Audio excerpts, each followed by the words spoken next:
Hello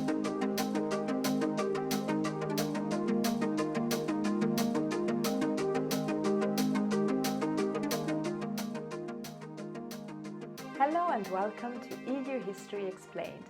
In this series, we try to make sense of today's European Union by looking at its history. As we've seen from previous episodes, the impetus for European integration came largely from within Europe, in a context marked by the Cold War between the East and the West. But the United States was also a key player in that context, and indeed a strong proponent of European integration.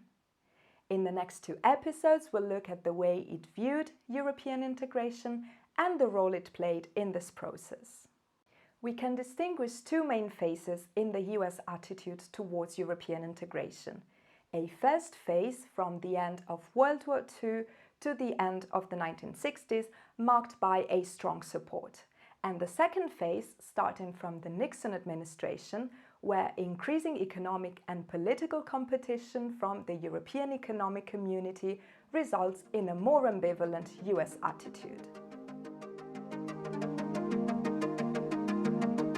After the end of the Second World War, a convergence between American and Western European strategic interests prompts the United States to stay engaged in Europe and to support the push towards an integrated Europe. But what are the American interests? Firstly, they want the Soviet Union to be contained, both in terms of territorial expansion and political influence in Western Europe, where countries such as Italy and France witnessed the emergence of strong communist parties. But the Soviet Union is not the only problem. As a second interest, Germany must be prevented from threatening European peace and stability again. Thirdly, the US needs not only a stable Europe that can resist the Soviet threat, but also a prosperous, efficient and integrated market that is open to US products and mass culture. Fourthly, the US has an interest in laying the foundations for gradually reducing its own burden for Europe's defense. An integrated Europe with a revived West Germany firmly anchored in its midst can offer the US a solution for achieving all of these goals. And the supranational Europe, where national governments would delegate some power to a common institution, would be a much more efficient partner for the United States compared with multiple national centers of power. And what about Western European governments' interests?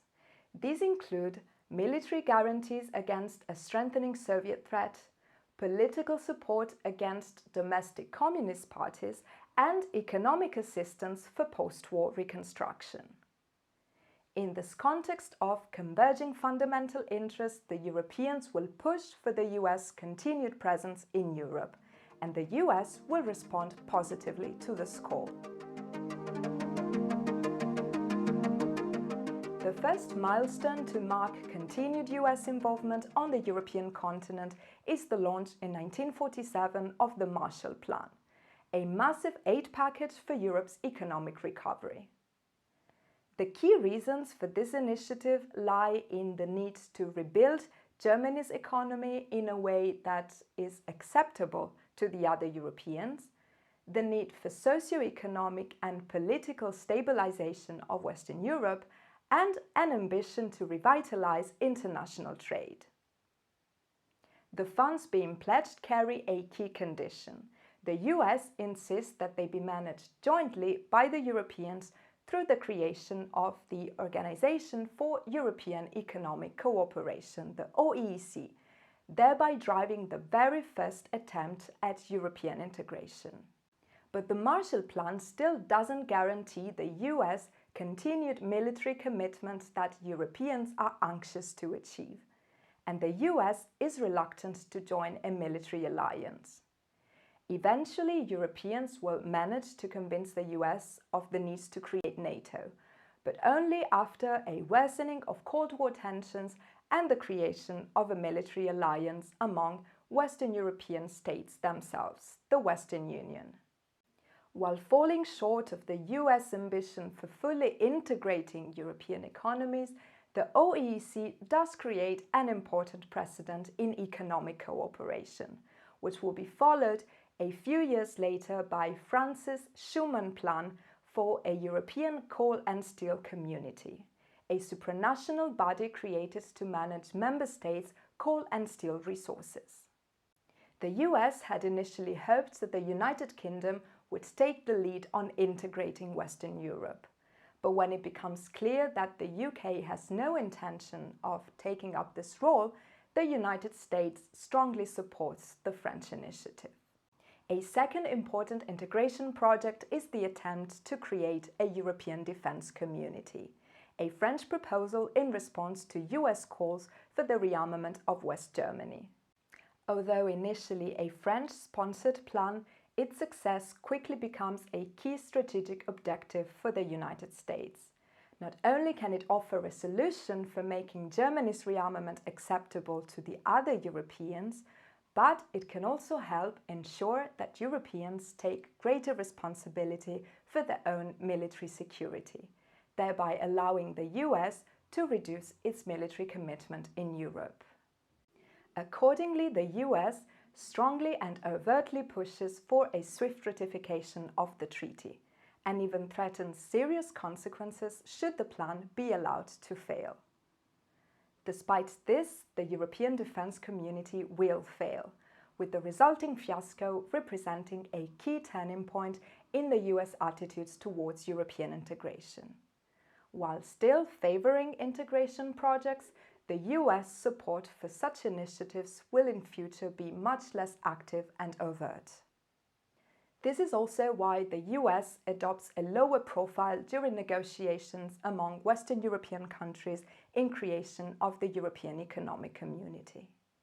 While the US is very supportive of this project, which aims at the very supranational economic integration the US had hoped for at the launch of the Marshall Plan, it is also soon to see the potential challenges for the US in terms of discriminatory effects on trade. However, in this early phase, the political objectives that we mentioned earlier are still largely prevalent over economic considerations. At the same time, the US implements a number of mitigating measures to make sure that the new project is anchored within the Atlantic framework. For instance, by upgrading the OEEC and launching a new GATT round, notably to reduce European tariffs on American goods. The 1960s are marked by a number of challenges that risk threatening US support to European integration.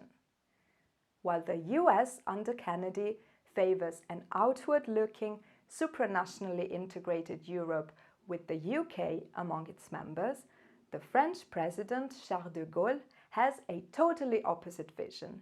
He advocates a French-led, protectionist and firmly intergovernmental Europe and is a staunch opponent of British membership.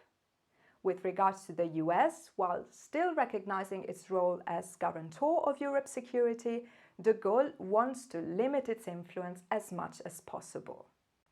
These divergences cause strains in relations. On a political level, the US is outraged by a series of initiatives by France. De Gaulle's veto on UK membership, his initiative to sign a bilateral treaty with Germany that is seen as a competitor to the Atlantic framework, and lastly his decision to withdraw from NATO's integrated military command. On an economic level, the European Economic Community increasingly starts becoming a competitor for the US, and the US experiences balance of payments deficits. In 1962, the first serious trade dispute between the US and the European Economic Community erupts, the so-called Chicken War. Tensions in the monetary realm also start to emerge. However, throughout the Kennedy and Johnson administrations in the 1960s, these challenges don't alter the US overall support for European integration, as the traditional reasons for support still remain, which center on the need to create a solid and prosperous Western European bloc to counter the Soviet threat. Once more, political considerations prevail over economic concerns, and also on an economic level, the benefits in terms of trade creation are still considered to outweigh costs, which are mitigated by further negotiations within the GATT. But things will change over the next few years, as we'll see in the next episode. Thank you for watching, and don't forget to check out parts 2.